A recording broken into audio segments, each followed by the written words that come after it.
I think we are now moving to another, let's say, a little bit earthquake response field. And it is all about, let's say, management of natural disasters. Initially, I would like to, let's say, show a big picture what we were facing when developing this POTROG tool for our civil protection administration. And what was our, let's say, main kind of personal challenge. When we are as engineers, I'm an engineer, addressing specific topic, we take time. And we take time until we define specific precision, margin, and we are happy by it. We use advanced methods and so on, but we take time, as much as necessary usually. In the field of disaster management, there is no time. And the disaster managements, like incident commanders, they have to decide, and the window of decision is kind of a couple of minutes. And they say, in half an hour, I want best scenario. And how to bridge this gap between engineering approach of earthquake management, resistance, vulnerability, scenario development, and to move it into decision framework of the disaster management is a real challenge. And sometimes we personally, internally have to shift this challenge to understand that, okay, we are doing the same thing, but in a slightly different way. So that is how the POTROG project was born. It was born in 2012, so it is along the progress for considerable time now. And what are these outlines of this project? Basically, the earthquake risk in Slovenia, no necessary to mention, and necessary improved preparedness of civil protection units and improved response framework of this civil protection, of Slovenia civil protections. And what is based upon, it's actually decades and generations of work of different experts in the field of earthquake management, response framework. So basically, the project itself didn't start in 2012, but it actually had roots quite deeper, and it's based upon the work of different experts even before. So, what was the, let's say, challenge to develop? Actually, the challenge was developed to develop something like earthquake, which could be put as a scenario in any location in Slovenia and of any intensity, because actually main earthquake-prone zones in Slovenia are central Slovenia, something Brežice to the east, and of course a mountainous zone to the west. But the scenario should be put anywhere in the territory of Slovenia. Earthquakes of different EMS intensity from, let's say, low, kind of 5, which are quite often occurring in Slovenia, to the scale of EMS 9, which actually historically probably has happened in Slovenia, but not in the recent history. So the analysis would follow and would be based how the 1.2 million houses in Slovenia responds to these two, let's say, hypotheses, putting it anywhere and putting different scenarios, and that would be based later on for the rapid response framework, analyzing and saying how many houses are affected, how many people are affected, and what's the scale of specific earthquake event. So the consortium which developed this tool is quite large, basically Administration of the Republic of Slovenia for Civil Protection and Disaster Relief, Slovenian Environmental Agency, ARSO, their group of, they are in charge of seismic mapping, hard seismic hazard mapping, and monitoring of seismic effects. City municipality of Ljubljana, which is actually most affected and probably the most earthquake risk zone in Slovenia, especially from the point of view of the concentration of buildings and population. Slovenia National Building and Civil Engineering Institute, ZAK, which was in charge of this monitoring of the, let's say, development of the earthquake vulnerability model, and Institute za vodarstvo. So, first, let's say, what was the model all based, and this decision support system was based upon approximately 1,700 buildings, which were individually assessed from the point of view of what is called earthquake resistance or vulnerability, and also, as we have seen on the presentation of the keynote speaker, that also the Italian partners, they were also developing the discussion of the earthquake resilience or vulnerability on the individual level. These 1,700 buildings, now there are each year more, were based to develop the model of the, let's say, statistical response to all other buildings. Of course, this is a high, let's say, small sample to develop a model, but nevertheless, it's the best sample we got. And this sample was then extrapolated to all these 1.2 million houses which are part of the model in Slovenia.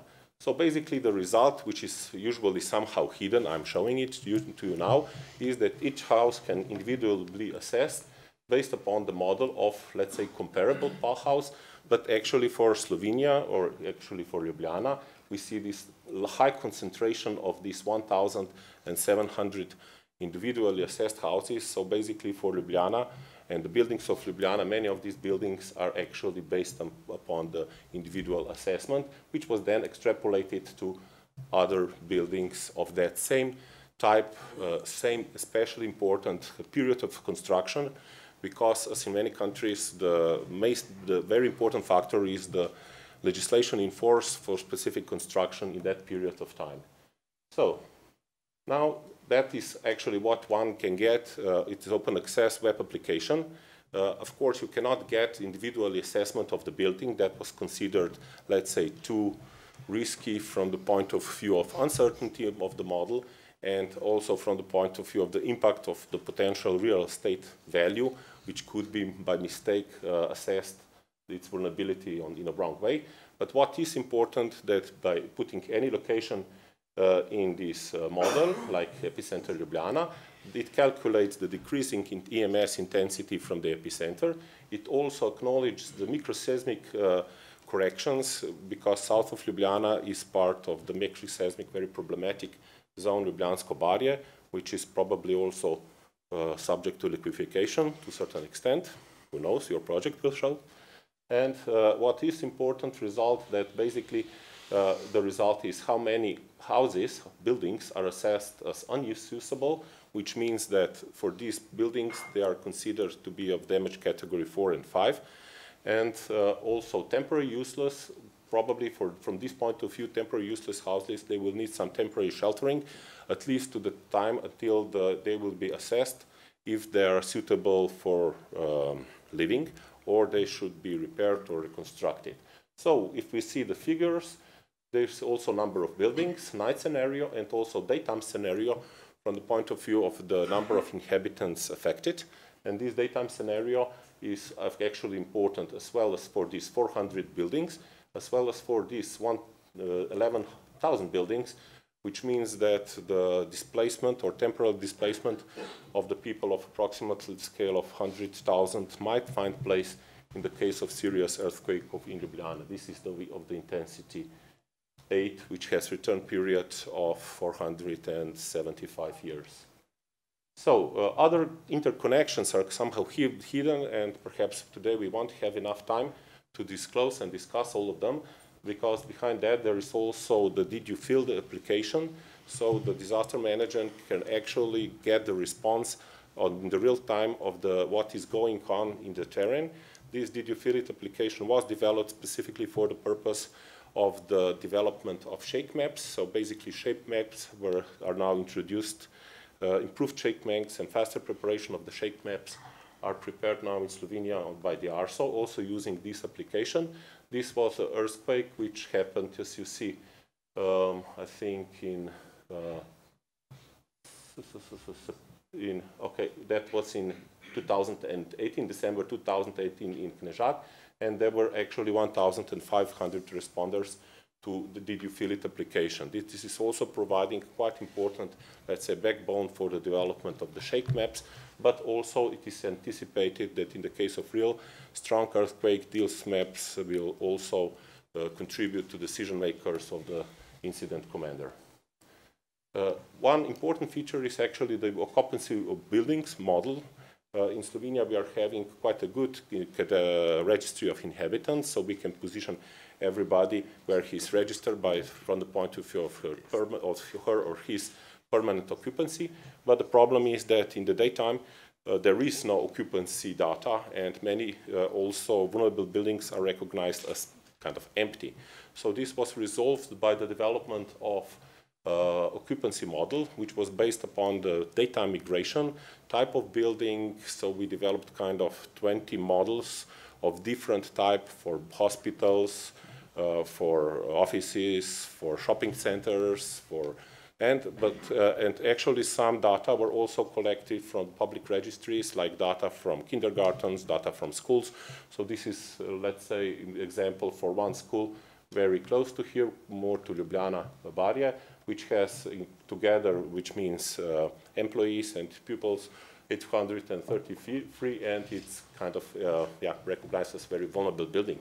So now we also have a data model, and development of this data model is actually not completely finished yet. We have some new ideas what to do next. So what is the further work? We are now going, so recognizing what should be done next.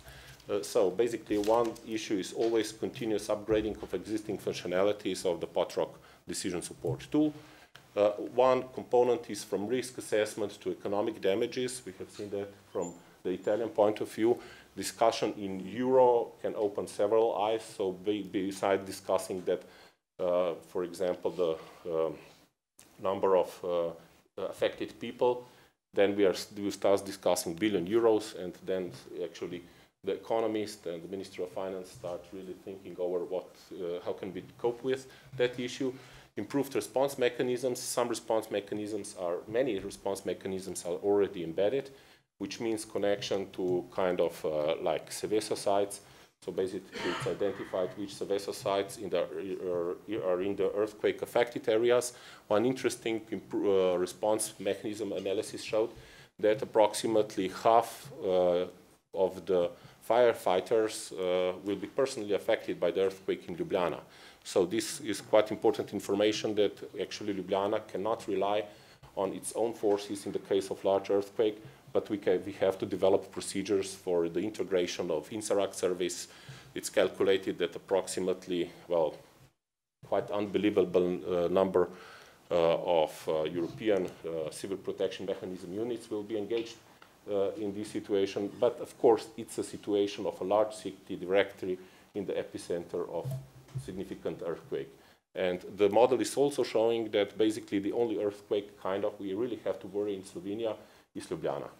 For smaller earthquakes, actually already if we are discussing of the similar scale of the earthquake with the epicenter, Litija, Ig, those are the small towns very in the vicinity of Ljubljana, 10 kilometers far away, are actually let's say the total effects will not be that severe, and that is actually part of the good news of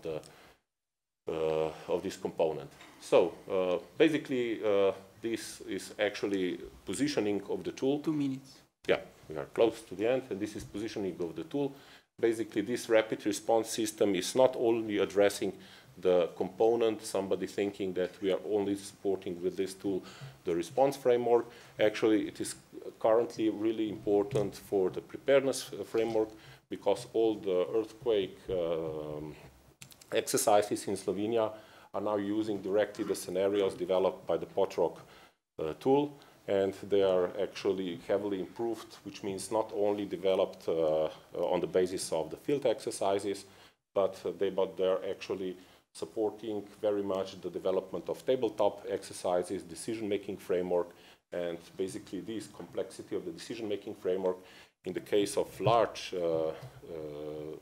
very extensive disasters is an extreme challenge, and this is one of the tools which is actually coping with that component.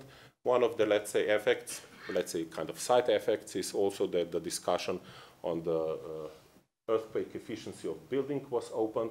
From that point of view, basically the large-scale model is already can provide some information on the earthquake resistivity of individual buildings. So perhaps the Italian experience on the implementation of this earthquake resistivity card will also be helpful for us. So thank you for your attention. You are invited to the POTROG site. Many sites are open, some of them are closed. You are not entitled to see nighttime and daytime individual model, because this is actually under the protection of the personal data. What is actually another quite important component of this project, kind of a little side effect, is actually that based upon the same modeling data, each individual can assess his own data and get the information at least rough, is the house that I'm living in relatively safe, or should I worry? So this is kind of, let's say, one of the external communication frameworks of this project. Thank you.